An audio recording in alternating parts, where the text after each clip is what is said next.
네, 오늘 하나님께서 주시는 말씀 보겠습니다. 오늘 하나님 주시는 말씀은 에베소서 1장 7절의 말씀입니다. 에베소서 1장 7절 말씀입니다.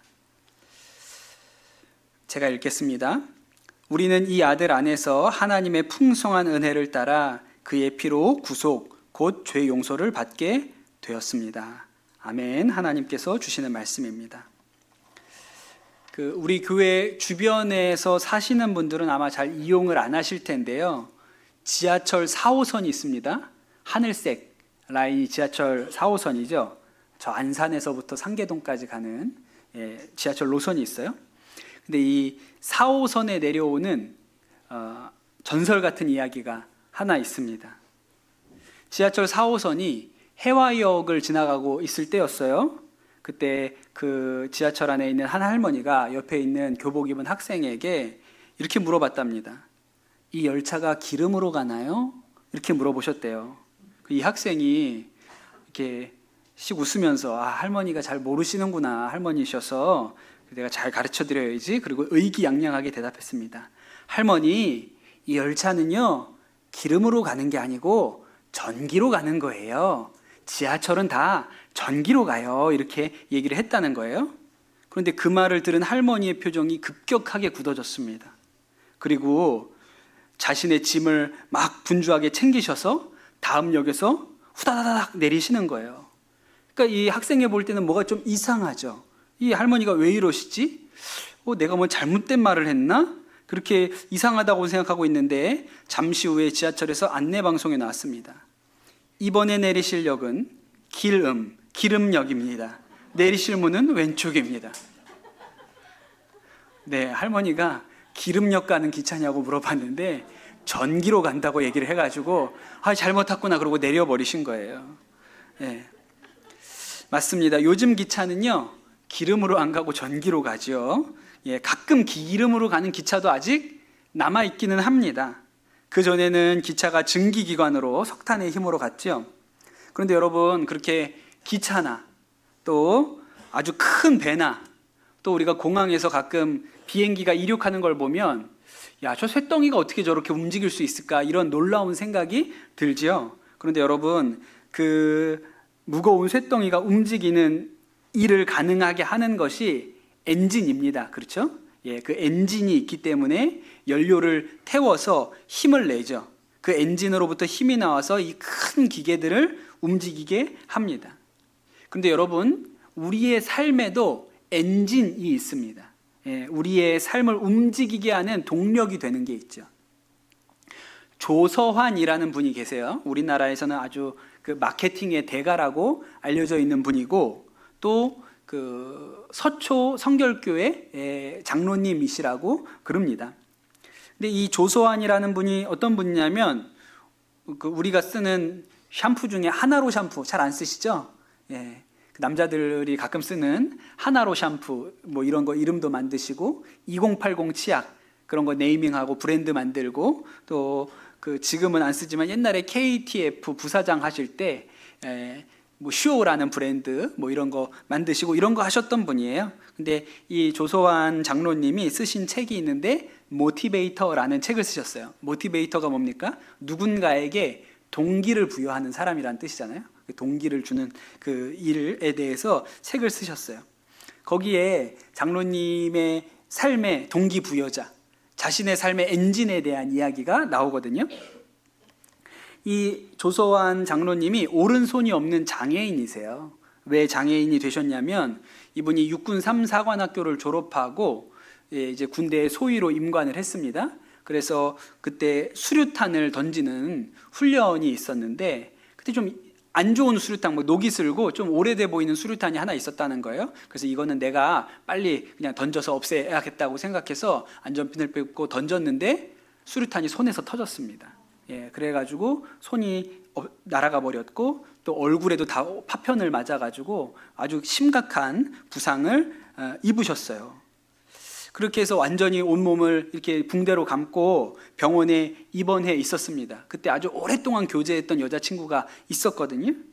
그런데 이 여자친구가 왔다는 얘기를 들었는데 반갑기보다는 좀 두려웠다 그랬어요. 이 몰골을 보면 그 여자친구가 어떻게 생각할까, 이렇게 생각이 드셨다 그랬어요. 보고는 싶은데 이 모습을 보여주고는 싶지 않고 그랬죠. 근데 이 여자친구가 이제 병실로 들어왔는데 한동안 아무 말도 안 하고 가만히 눈물만 흘리면서 서 있었다 그래요.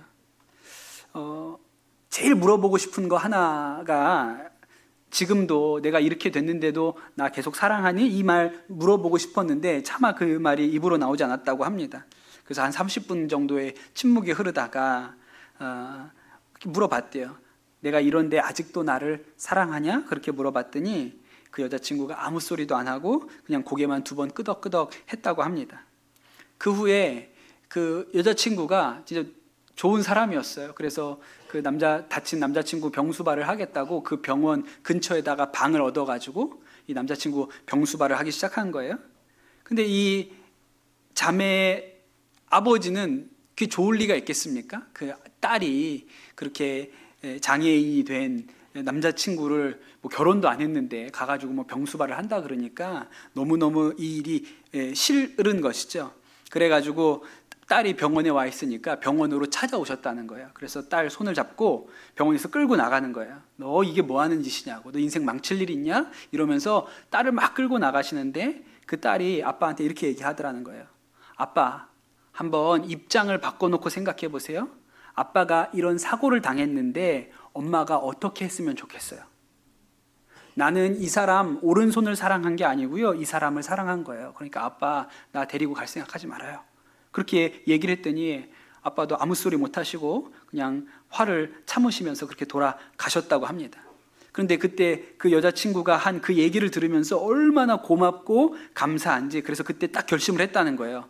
야, 이 여자가 내 곁에만 있어준다면 내 남은 평생은 이 여자를 위해서 살아야겠다, 이렇게 생각을 하셨다는 거예요. 그리고 내가 이 여자를 위해서 재기해야지, 내가 재활도 열심히 하고 성공해야겠다, 이렇게 생각을 해서 그 아내를 위해서 지금까지 살아오려고 노력을 했다. 그래서 어려운 일이 있을 때마다, 힘든 일이 있을 때마다 그때 우리 아내가 나를 포기하지 않고 지켜줬는데 내가 저 사람을 위해서라도 이겨내야지, 이렇게 마음을 먹으셨다는 거예요. 그래서 그 아내가, 지금은 결혼한 그 아내가 나에게 있어서 모티베이터, 동기를 부여하는 사람이다 얘기하는 것이죠.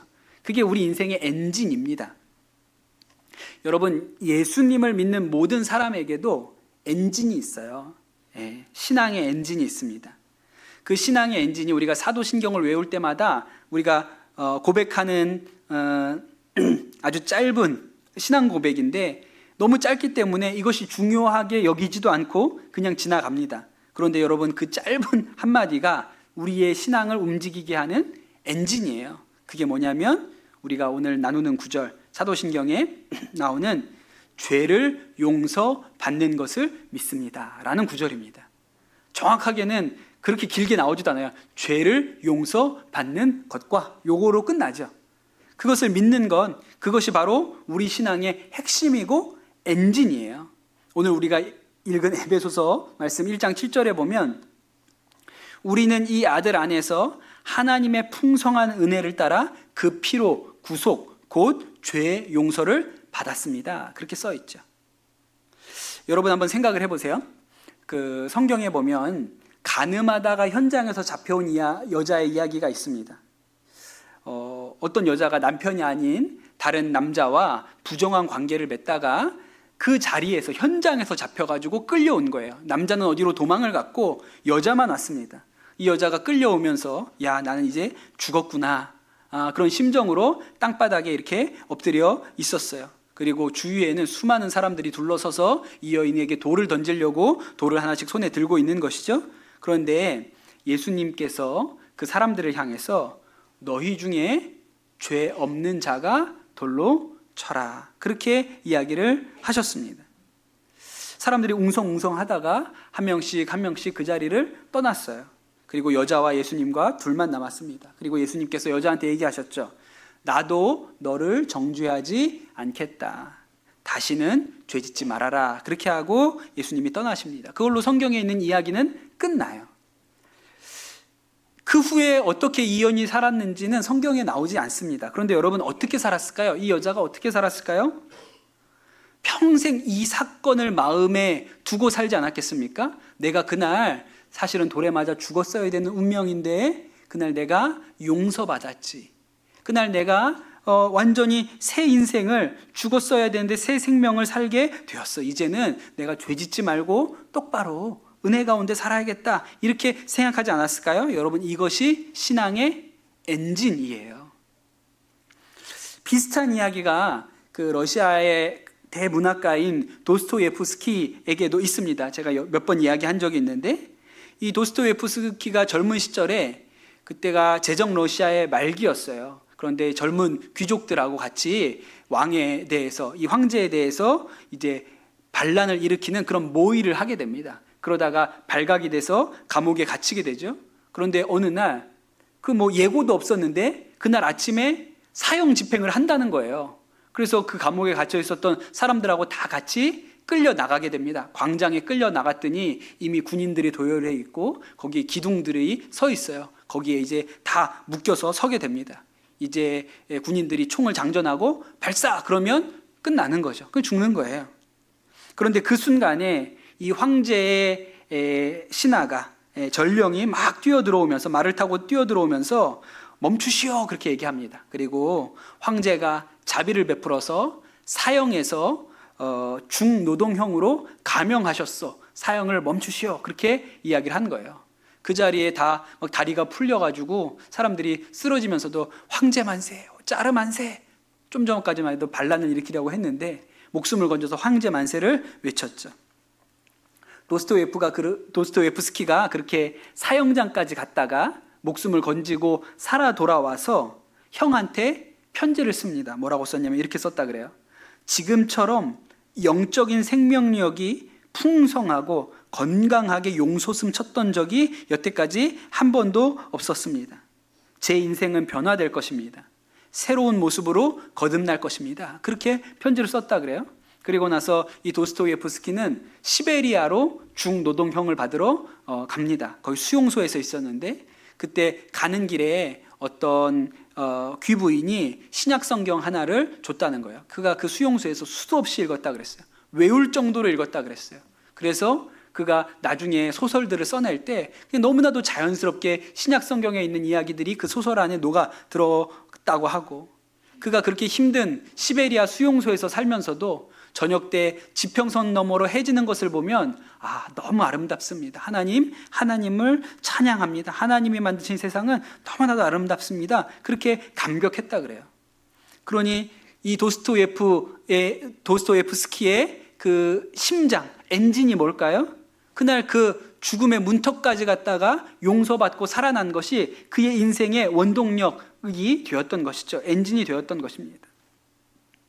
우리가 사도신경 외울 때 너무나도 짧은 한마디, 죄를 용서받는 것과 라고 하는 이 말씀 하나가 사실은 우리 신앙의 엔진이에요. 거기로부터 우리의 신앙생활의 모든 것들이 출발합니다. 그런데 그러려면 첫째로는 내가 죄인이라는 사실을 먼저 인정해야 돼요. 그게 첫째입니다. 그것이 마치 엔진에 들어가는 연료와 같은 거예요.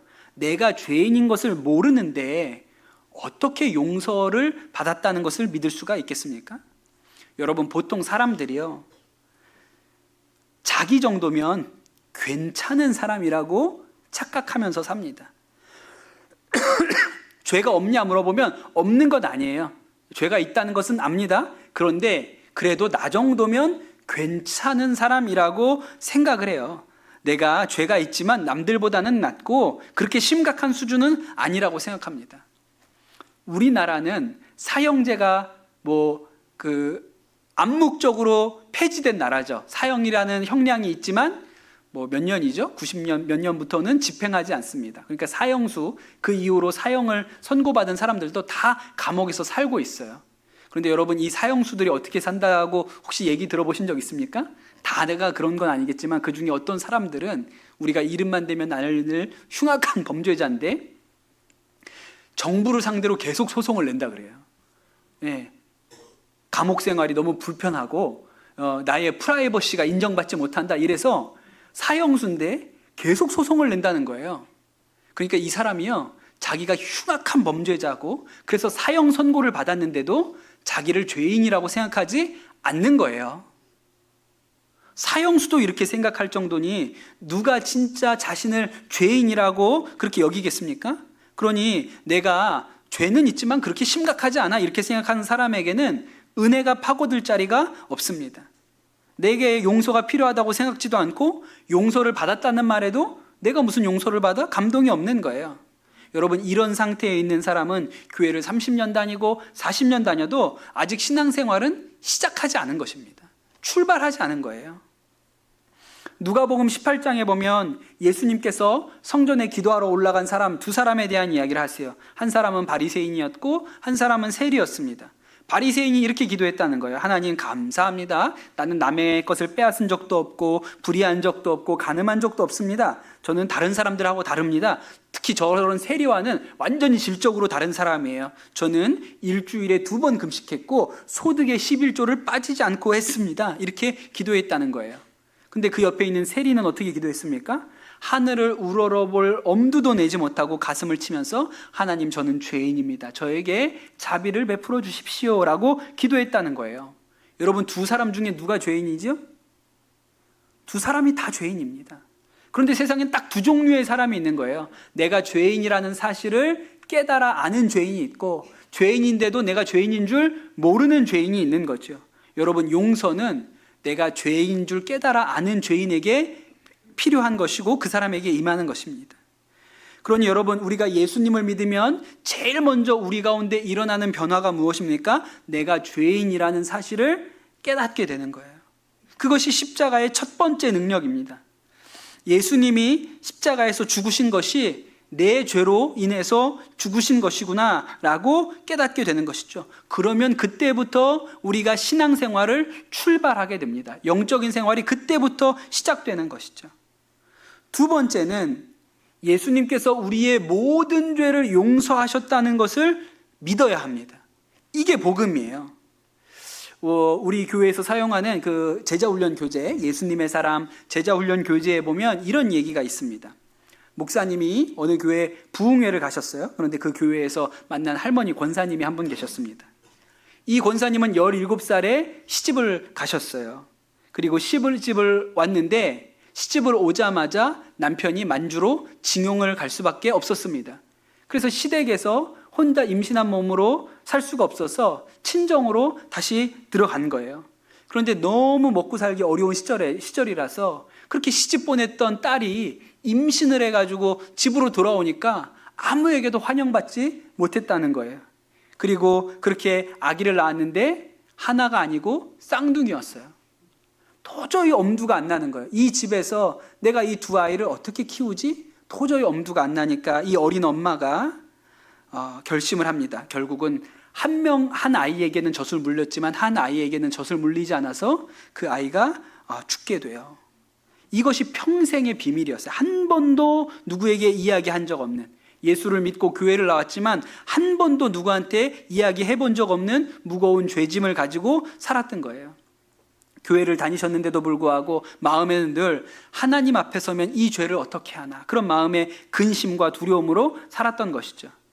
그래서 이 할머니가 교회 오시면 교회도 열심히 나오고 신앙생활도 열심히 하고 봉사도 열심히 하는데 교인들이 하는 얘기는 한 번도 할머니가 웃는 모습을 본 적이 없다, 그렇게 이야기를 했다 그럽니다. 그런데 그날 그 부흥회 때 이 할머니가 은혜를 받고 목사님을 찾아온 거예요. 그리고 한 번도 누구에게도 하지 않았던 이 이야기를 목사님 앞에서 했습니다.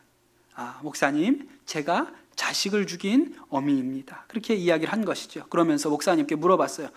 목사님, 자식 죽인 어미도 하나님께 용서를 받을 수가 있습니까? 그렇게 물어보셨다는 거예요. 그때 목사님이 그 얘기를 들으시고, 권사님, 예수님의 십자가 은혜로 권사님의 죄가 이미 용서받았고 하나님께서 권사님을 너무나도 사랑하십니다. 그렇게 말씀을 드렸더니 그냥 그 자리에 엎어져서 펑펑 우셨다는 거예요.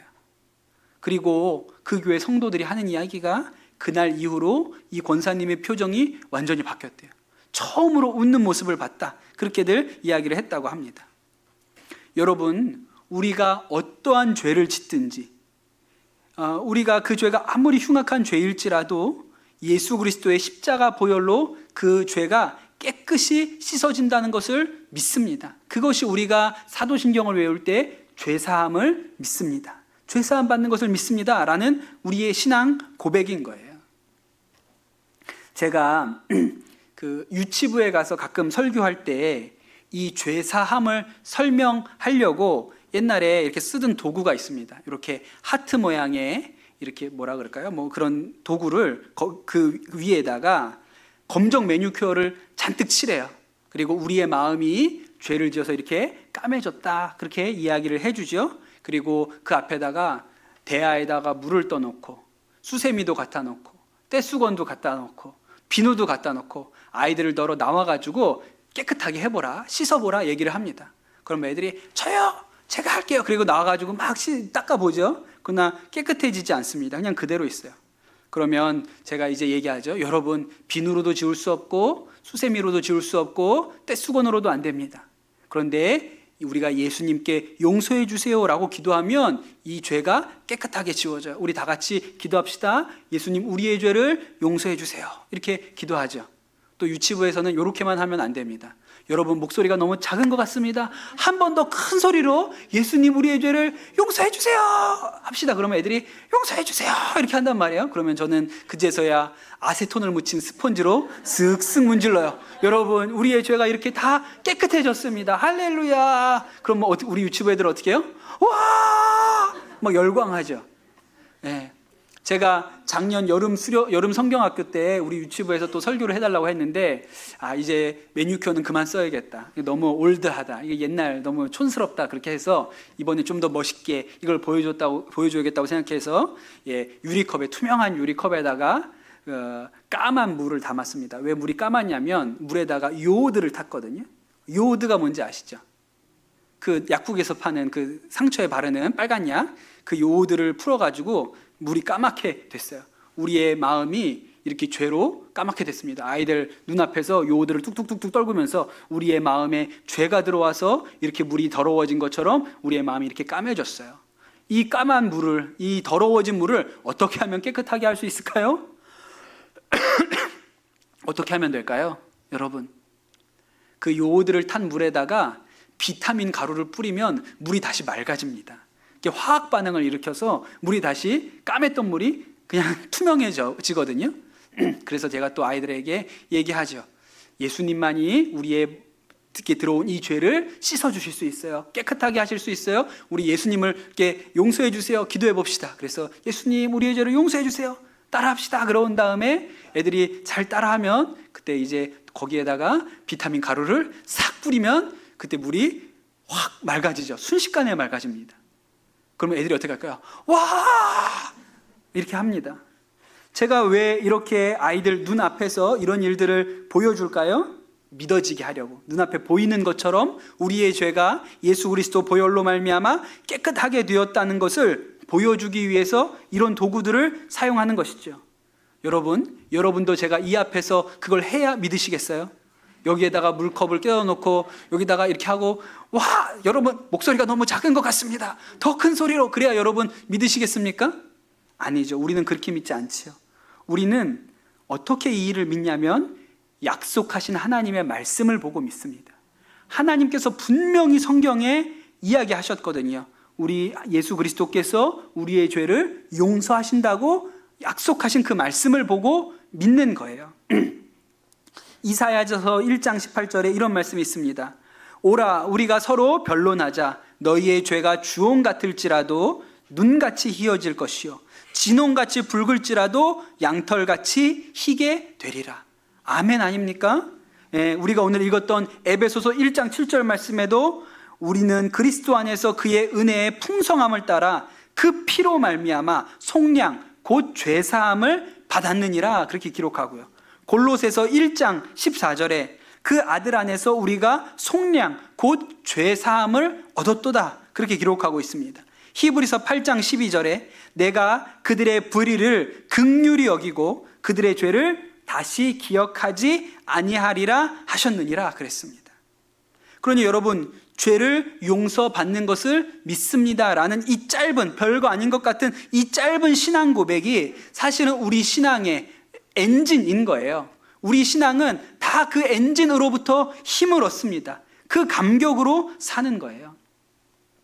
이제 오늘 이 자리에도 수학 능력 시험을 보는 우리 청소년들 또 앉아 있는데 잘 보시게 되기를 축복합니다. 네, 제가 금요 성령 집회 때 수능 만점자가 우리 교회에서 나오기를 제가 믿음으로 선포했어요. 제 믿음이 너무 큰지 작은지는 이제 알게 되겠죠. 그런데 여러분, 잘 보시기를 축복하지만 잘 못 볼 수도 있죠. 저도 수능을 잘 못 봤습니다. 그런데 수능 시험이 내 생각처럼 잘 보지 못하고 수능 시험장을 시험 다 보고 터벅터벅 걸어 나올 때 여전히 우리 안에서 박동하는 엔진은 내가 죄사함 받고 구원받은 사람이구나. 내가 수능은 못 봤지만 내가 구원받은 사람이라는 진리는 바뀐 게 없구나. 나는 여전히 하나님 자녀고 죄 용서받은 사람이고 천국 갈 사람이구나 라고 생각하면 시험 못 본 거는 큰 문제가 아닌 거예요. 그건 작은 문제인 것이죠. 사도 바울이 이렇게 얘기합니다. 사도 바울이 자신의 인생에 대해서 그가 겪었던 고난에 대해서 이렇게 얘기해요.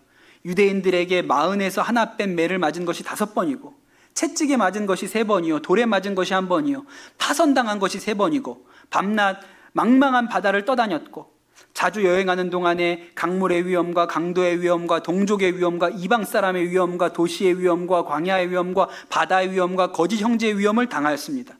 수고와 고역에 시달리고 여러 번 밤을 지새우고 줄이고 목마르고 여러 번 굶고 추위에 떨고 헐벗었습니다. 그럼에도 불구하고 내가 무슨 힘으로 이 전도를 했습니까? 그럼에도 불구하고 내가 어떤 능력으로 이렇게 전도할 수 있었냐고요? 제가 다메섹 가는 길에 예수님을 만났어요.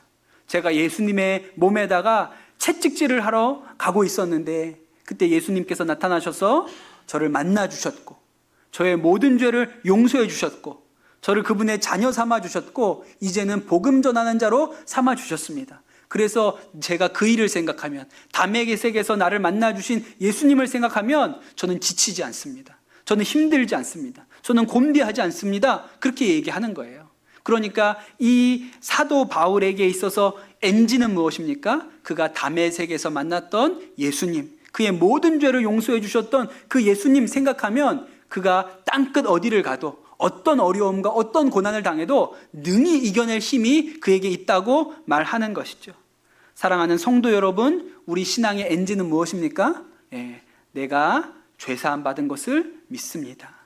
죄의 용서를 믿습니다. 죄를 사하여 주시는 것을 믿습니다. 이것이 우리 신앙의 엔진인 것이죠. 여러분, 아무리 우리 인생에 어렵고 힘든 일이 있어도 이 진리 하나가 바뀌지 않았다면, 내가 죄사함 받고 하나님의 자녀가 되고 천국 백성 된 이 일이 변하지 않았다면 나머지 문제는 다 작은 것이고 하나님께서 선하게 그 일을 풀어 가실 일입니다. 저는 여러분이 이 사도신경에 나오는 짧은 한마디 고백, 죄를 사하여 주시는 것을 믿습니다 라고 여러분이 외우실 때마다, 고백하실 때마다 여러분 안에 그 엔진이 박동하는 소리를 들으시게 되기를 축복합니다.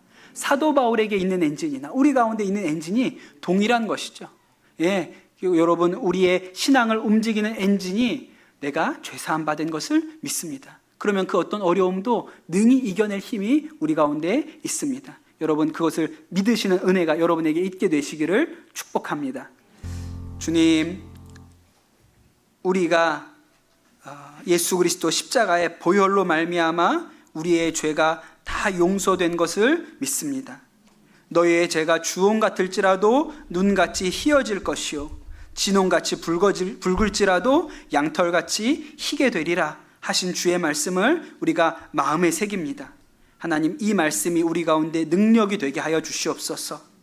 거대한 배를 움직이는 엔진과 같이 우리의 심령에도 하나님, 이 말씀이 우리를 움직여 나가는 능력과 힘이 되게 하여 주시옵소서. 때때로 우리의 인생에 어렵고 힘든 일들, 고난의 때를 지나갈 때가 있지만 그러나 여전히 우리가 죄사함 받은 이 일이 명확하고 변하지 않고 분명하기에 주님, 우리는 용서받은 사람으로서 은혜를 누리고 힘을 얻게 하여 주시옵소서. 우리가 사도신경에 죄를 용서받는 것을 믿습니다 라고 고백할 때마다 하나님, 그 고백이 우리에게 힘과 능력이 되게 하여 주시옵소서.